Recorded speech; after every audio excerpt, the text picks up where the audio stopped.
FightHype.com here with my man Mickey Bey. Mickey, what's popping? You look a little fatigued, man. You just put in some hard work, right? Oh yeah, I just got it in. It's that last week. Yeah. You really just ready to fight. I've been doing the hard work.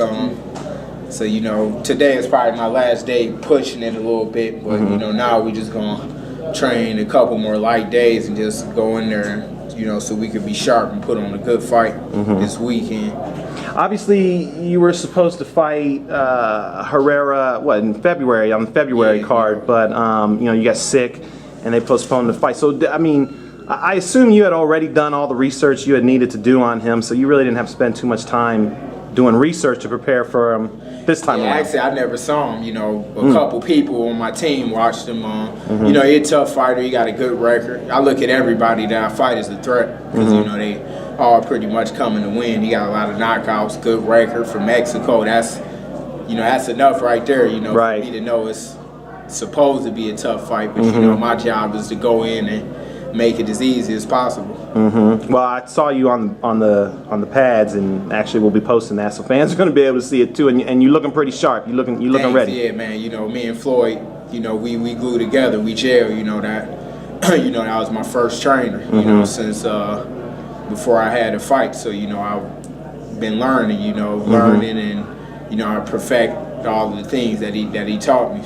Is it difficult to, like? I mean, obviously, you were preparing for that February 28th card, and then you had to pull out the last minute. So, you get the fight rescheduled for May, and you got to kind of start over, I guess, so to speak. Is that a difficult process? The only reason it's not because my career went that way.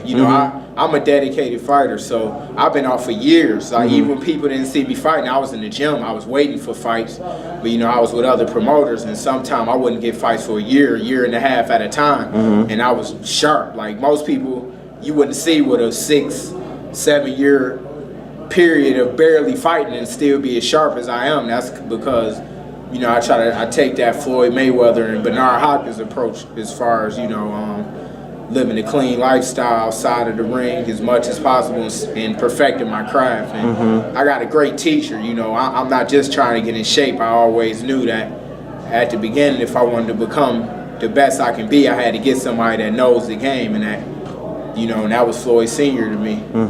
How, and I don't know how many people, I mean, obviously I know the story because we did multiple interviews with you, even before, you were with Mayweather Promotions, but just kind of summarize how all this came about. I mean, obviously you were with Top Rank at one point. Yeah, I was with them for a while.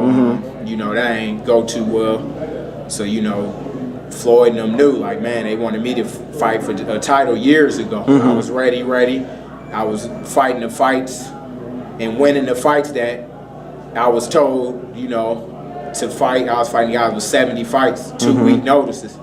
A lot of them, with a broke hand. I was just trying to get in there, but I would never know when I was going to fight, so I had to take whatever came. But, it was always next fight, and then nothing ever materialized for years. So, Floyd Jr., we always been like family before I turned pro, so that's actually why I moved out here in the first place years ago. Okay. We always been close, so he told me, like, man, he wanted to buy me out and get me to the title. He said, I belong at the top of the sport, and he wanted to take care of me. So, I was glad that, Bob and them reached the agreement, and Floyd paid them the money that they wanted, and, he bought me out of the contract. And from there, it's, history now. Well, tell me what the fans can expect when you step in the ring May 2nd. Oh, you can expect a great show, man. I'm fighting a good fighter, but, I plan to go in and make it look as easy as possible. I'm going to do everything that you